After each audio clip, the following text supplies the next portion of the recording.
Simple present tense समझना चाहते हैं तो हमें सबसे पहले कुछ बातों का ध्यान रखना होगा, और वो है कि इसका हेल्पिंग वर्ब क्या होता है। किसी भी टेंस को समझने से पहले हमें उसके हेल्पिंग वर्ब के बारे में भी पूरा ध्यान रखना होता है। ओके, तो हेल्पिंग वर्ब क्या होता है, इसका हेल्पिंग वर्ब होता है डू एंड डज।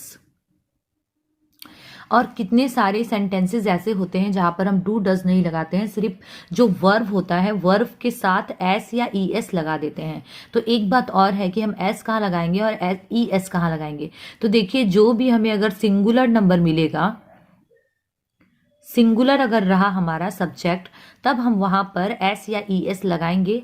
और अगर प्लूरल रहा तो प्लूरल में हमें और कुछ लगाने की जरूरत नहीं है, सीधे वर्ब का जो रूट फॉर्म होता है वही लग जाता है, verbs root form. Okay, root form किसे बोलते हैं? जब हम वर्ब में कोई चेंज नहीं करते हैं, कोई भी first form, second form, third form नहीं लगाते हैं, वर्ब जैसे का वैसे ही लग जाता है, तब हम उसे वर्ब का रूट फॉर्म बोलते हैं।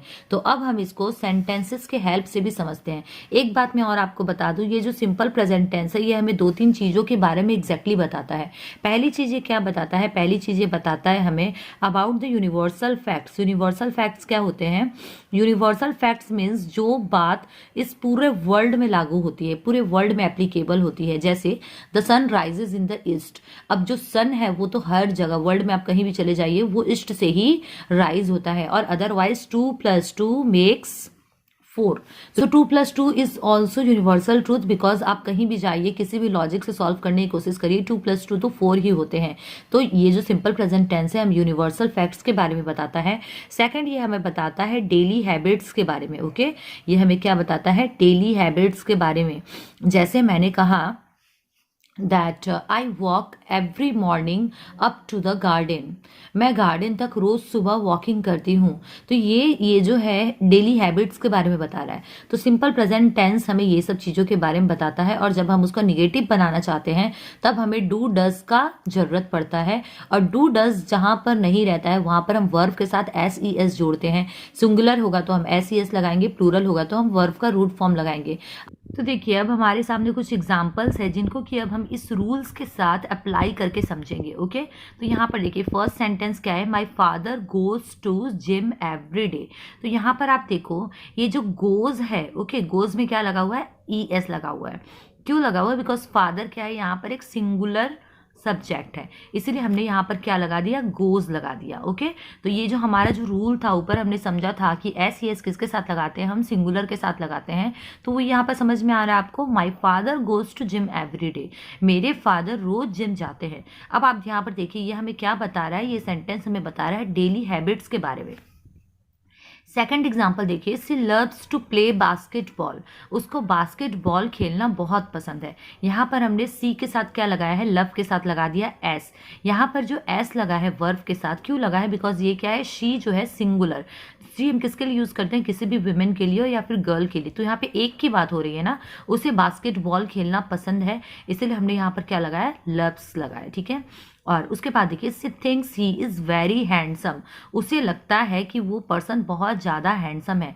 यहाँ पे देखिए हमने वर्ब के साथ क्या लगाया? हमने वर्ब के साथ यहाँ पर लगा दिया एस। ओके, तो इन सब चीज़ों को हमें ध्यान में रखना होगा। और हमारा सिंपल प्रेजेंट टेंस जो है ना रियली बहुत ही सिंपल होता है, बस स्टूडेंट्स इसे थोड़ा सा समझ नहीं पाते हैं, प्रॉपर कुछ चीज़ों का ध्यान नहीं रखते हैं, इसलिए बहुत ज़्यादा कन्फ्यूज हो जाते हैं। So I am giving you the tips that आप जब कभी भी देखो वर्ब के साथ या एस या ई एस लगा हुआ हो और वर्ब के फॉर्म में कोई चेंज नहीं हो, और कहाँ पर सिंगुलर कहाँ पर हमें एस लगाएंगे, कहाँ पे ई एस लगाएंगे, वो भी मैंने बता दिया। तो अगर आप इन सब चीज़ों का ध्यान रखते हो तो आपका सिंपल प्रेजेंट टेंस वाकई में सिंपल हो जाएगा। नेक्स्ट देखिए क्या लिखा हुआ है? I run every weekend. यहाँ पर भी देखिए डेली हैबिट की बात की जा रही है कि मैं हर वीकेंड के टाइम में दौड़ता हूँ। अब आप देखिए आई है और रन है। मैंने ऊपर ये भी बताया था कि कितने बार ऐसा होता है कि हमें वर्ब का रूट फॉर्म लगाना होता है। तो यहाँ पर आई के साथ वर्ब के फॉर्म में कोई चेंज नहीं होगा, कोई एस यस नहीं लगेगा, इसीलिए यहाँ पर सिर्फ रन ही लिखा गया है। They talk too much. वो हद से ज़्यादा बात करते हैं। यहाँ भी देखिए यहाँ पर हमने वर्ब के साथ कोई भी एस यस नहीं लगाया, बिकॉज ये क्या है, प्लूरल है, और आई के साथ भी बिल्कुल चेंज नहीं होता है, यहाँ भी रन ही रह जाएगा। My teacher sometime forgets his की। अब यहाँ देखिए फॉरगेट्स, यहाँ पे एस लगा हुआ है ना फॉरगेट के साथ, बिकॉज यहाँ पे टीचर क्या है, सिंगल है, किसी एक टीचर की बात हो रही है, इसलिए यहाँ पे फॉरगेट्स लगाया। आई होप आपको यहाँ तक समझ में आ गया होगा। और अगर अब हम आगे बात करें तो मैं आपको ये सब डेली हैबिट्स के बारे में बता दी। अब एक दो सेंटेंस हम देखेंगे जिसमें दिखाया जाएगा दैट यूनिवर्सल ट्रूथ कैसे एग्जैक्टली क्लियर होते हैं। यहाँ देखिए ये क्या है, ये यूनिवर्सल ट्रूथ बता रहा है। ये जो सेंटेंस है, the sun rises in the east, सूरज जो है वो किधर से उगता है, ईस्ट की तरफ से उगता है। तो यहाँ पर हमने क्या लगाया, ई एस लगा दिया। तो अब हमें समझ में आया कि सिंपल प्रेजेंट टेंस को आइडेंटिफाई कैसे किया जा सकता है। आई होप आपको यहाँ तक समझ में आ गया होगा। अगर आपको वीडियो अच्छी लग रही है तो प्लीज़ कमेंट बॉक्स में मुझे बताइए। एंड एक मैं आपको एक बात और बता दूँ डियर स्टूडेंट्स, इज दैट जब कभी भी आप इसी का सिंपल प्रेजेंट टेंस का ये जो सारे थे, ये सारे एग्जाम्पल्स थे हमें असर्टिव में, ओके। असर्टिव मीन्स क्या होता है, अफर्मेटिव। यहाँ पर नो का सेंस कहीं भी नहीं है। असर्टिव बोलते हैं या फिर इसको अफर्मेटिव बोलते हैं, या फिर कई बार इसे डिक्लेरेटिव भी बोलते हैं, ओके। तो ये जो सारे सेंटेंसेस हैं, यहाँ पर नो का सेंस कहीं नहीं है। जब हम इसका ही निगेटिव फॉर्म बनाते हैं, इट मीन्स दैट जब हमें सिंपल प्रेजेंट टेंस में ही निगेटिव बनाना पड़ता है, तब हमें एक और वर्ब की ज़रूरत पड़ती है, और वो है do does, simple present tense.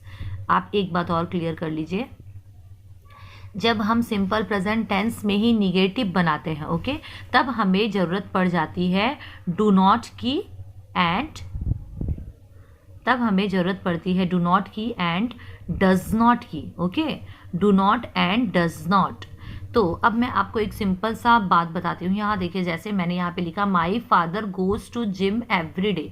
अगर मैं इसको निगेटिव में बनाऊँ, my father goes not to gym every day, ये सूट नहीं कर रहा है ना। तो इसीलिए हमें इसको निगेटिव बनाने के लिए डू एंड डज की ज़रूरत पड़ेगी। डू नॉट और डज नॉट लगाकर हम इसे निगेटिव बना सकते हैं। तो चलिए अब हम इन्हीं सारे एग्जाम्पल्स को निगेटिव बनाकर समझते हैं दैट कैसे हम सिंपल प्रेजेंट टेंस में ही निगेटिव को यूज़ करते हैं। देखिए पहला सेंटेंस हमारा क्या था, my father goes to gym every day, okay.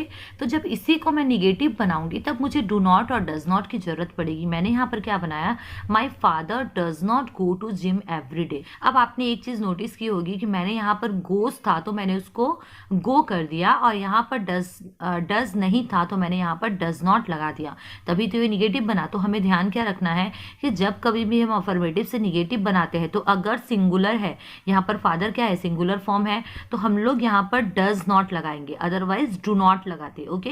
और जब हम यहाँ पर डज लगा ही दिए, यहाँ देखिए यहाँ पर भी तो ऑलरेडी ईएस है ना, तो अब हम वर्ब में से जो ईएस था उसे हम हटा लेंगे। आई होप आपका क्लियर हो गया होगा। और भी आप 4-5 सेंटेंसेस के एग्जांपल्स देखिए तो आपको और ज़्यादा क्लियर हो जाएगा।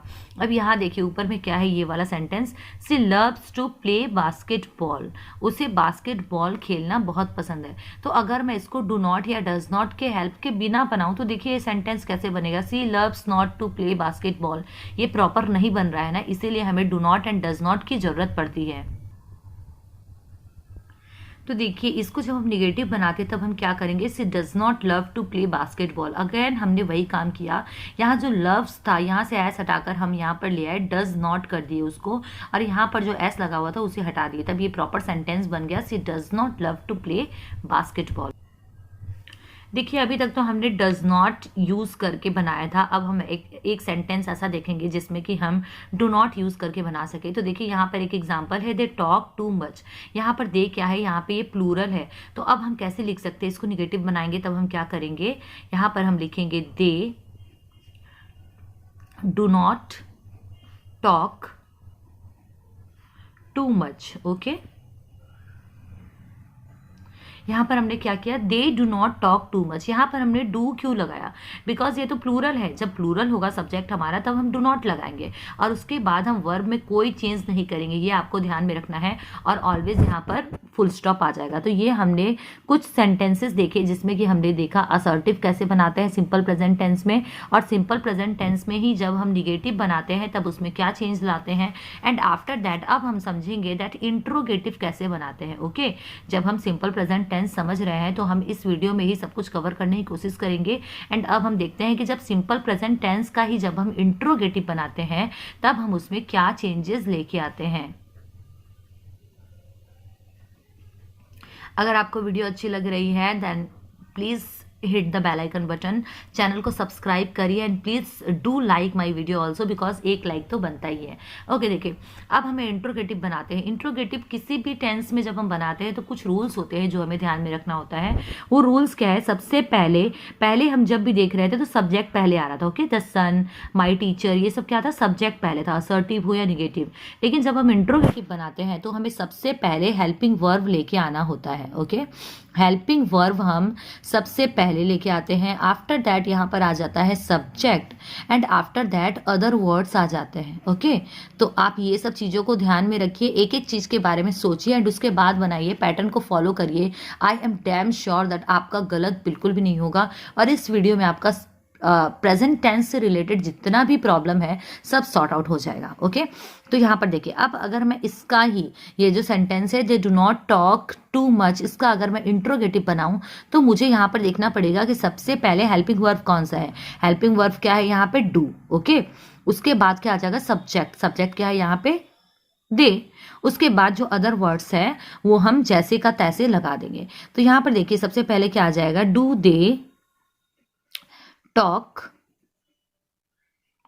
Too much. Okay, and after that full stop की जगह यहां पर आ जाएगा क्वेश्चन मार्क। तो बस इन्हीं सब चीजों का ध्यान रखना है और उसके बाद हमारा इंट्रोगेटिव बन जाएगा। तो ये देखिए, ये डू को लेकर बनाया मैंने। अब मैं आपको डज से लेकर बनाकर दिखाती हूँ। She does not love to play basketball. यहाँ देखिए, यहाँ पर अगर है तो यहाँ पे हेल्पिंग वर्ब क्या है हमारा, डज है। तो डज को मैं सामने ले आऊंगी, शी को उधर ले जाऊंगी और उसके बाद लव टू प्ले बास्केटबॉल। और अगर आपके मन में आ रहा है कि मैं नॉट क्यों हटा दे रही हूँ, बिकॉज हम यहाँ पर इंट्रोगेटिव समझ रहे हैं। जब हम इंट्रोगेटिव निगेटिव समझेंगे तब हम यहाँ पर नॉट भी लगाएंगे। तब यहाँ पे क्या हो जाएगा, does she love to play basketball. Okay, ये हमारा ऐसे बन जाएगा और यहां पर हम लगा देंगे question mark. Okay my dear friends, अब देखिए, अब हमें यहाँ पर मैंने जो भी यहाँ पर एग्जांपल्स दिया है, यहाँ पर हमें सिंपली पता चल जा रहा है दैट हेल्पिंग वर्ब तो हमारा डज है या फिर डू है। अब कुछ सेंटेंसेस ऐसे होते हैं जहाँ पर हमें हेल्पिंग वर्ब दिखता ही नहीं है, तो उन सारे केसेस में हम कैसे बनाएंगे इंट्रोगेटिव, चलिए उसको भी समझ लेते हैं। जैसे यहाँ पर देखिए, यहाँ पे लिखा हुआ है आई रन एवरी वीकेंड। यहाँ पर तो हमें कोई भी हेल्पिंग वर्ब नहीं मिल रहा है, ना ही डू मिल रहा है, ना ही डज मिल रहा है। तो अब हम इसका इंट्रोगेटिव कैसे बनाएंगे? तो देखिए, सबसे पहले तो हमें ये समझना होगा कि यहाँ पर क्या है, रन लिखा हुआ है। इट मीन्स वर्ब में कोई भी चेंजेस नहीं है। या तो वर्ब में एस लगे या फिर वर्ब के साथ वर्ब का रूट फॉर्म लग जाए, तो वो दोनों ही प्रेजेंट टेंस के आइडेंटिफिकेशन पॉइंट्स है। तो हमें ये तो पता चल गया कि ये जो सेंटेंस है ये क्या है, ये सिंपल प्रेजेंट टेंस से रिलेटेड है। तो सिंपल प्रेजेंट टेंस का हेल्पिंग वर्ब क्या होता है, डू होता है या फिर डज होता है। तो इसी के थ्रू हम यहाँ पर भी क्वेश्चन बनाएंगे। यहाँ पे क्या लिखा हुआ है, आई रन एवरी वीकेंड।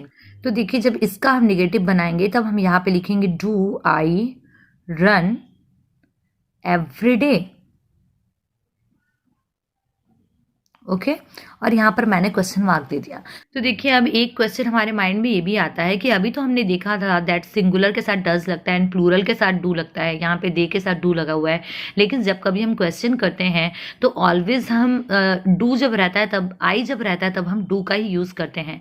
जैसे आपने सुना होगा, do you like me, then answer आता है यस आई डू। तो ऑलवेज आई के साथ क्या लगता है, डू ही लगता है। तो ये कुछ बातें हैं जिसको अगर हम ध्यान में रखें तो हमारे टेंस जो है बहुत ईजी हो जाएगा। आई होप आपको ये वीडियो अच्छा लगा होगा। अगर आपको ये वीडियो अच्छा लगा है तो प्लीज सब्सक्राइब करना ना भूले। Thank you so much for watching study table. Comment करके बताइए आपको कैसा लगा, और अगर आपको इससे रिलेटेड नेक्स्ट वीडियो चाहिए जिसमें हम सिंपल प्रेजेंट टेंस के बाद प्रेजेंट कॉन्टिन्यूअस टेंस को समझे, तो प्लीज कमेंट करके बताइए, मैं उसके ऊपर वीडियो जरूर बनाऊंगी। Thank you so much for watching study table.